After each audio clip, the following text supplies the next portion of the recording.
Sherlock Holmes looked deeply chagrined.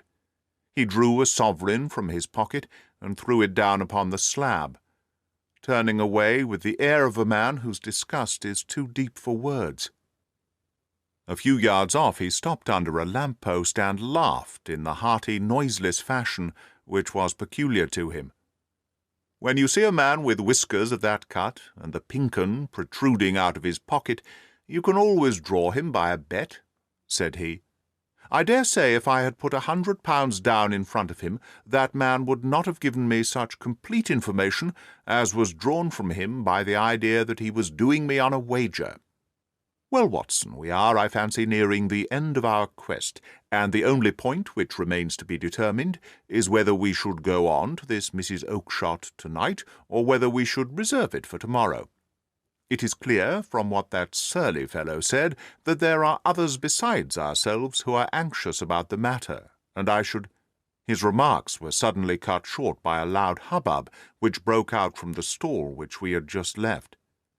Turning round, we saw a little rat-faced fellow standing in the centre of the circle of yellow light which was thrown by the swinging lamp, while Breckenridge the salesman, framed in the door of his stall, was shaking his fists fiercely at the cringing creature.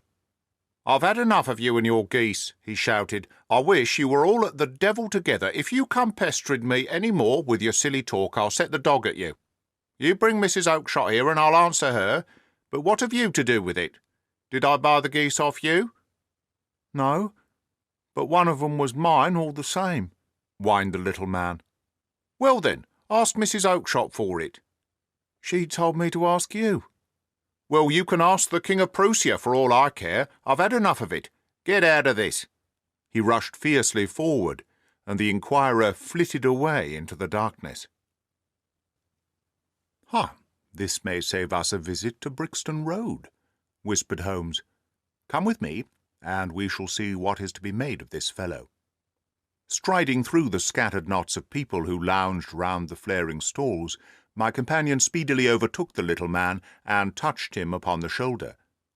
He sprang round, and I could see in the gaslight that every vestige of colour had been driven from his face. "Who are you, then? What do you want?" he asked in a quavering voice. "You will excuse me," said Holmes blandly, "but I could not help overhearing the questions which you put to the salesman just now. I think that I could be of assistance to you." "You? Who are you? How could you know anything of the matter?" "My name is Sherlock Holmes. It is my business to know what other people don't know." "But you can know nothing of this." "Excuse me, I know everything of it. You are endeavouring to trace some geese which were sold by Mrs. Oakshott of Brixton Road to a salesman named Breckenridge, by him in turn to Mr. Windigate of the Alpha, and by him to his club, of which Mr. Henry Baker is a member." "Oh, sir, you are the very man whom I have longed to meet," cried the little fellow with outstretched hands and quivering fingers.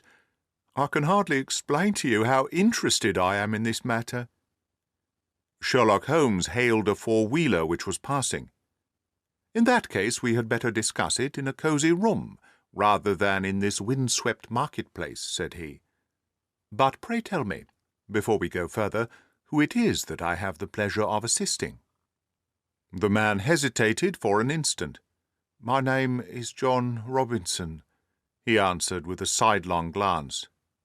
No, the real name," said Holmes sweetly. "It is always awkward doing business with an alias." A flush sprang to the white cheeks of the stranger. "Well, then," said he, "my real name is James Ryder." "Precisely so. Head attendant at the Hotel Cosmopolitan. Pray step into the cab, and I shall soon be able to tell you everything which you would wish to know." The little man stood glancing from one to the other of us, with half-frightened, half-hopeful eyes, as one who is not sure whether he is on the verge of a windfall or of a catastrophe. Then he stepped into the cab, and in half an hour we were back in the sitting-room at Baker Street. Nothing had been said during our drive, but the high, thin breathings of our new companion and the claspings and unclaspings of his hands spoke of the nervous tension within him.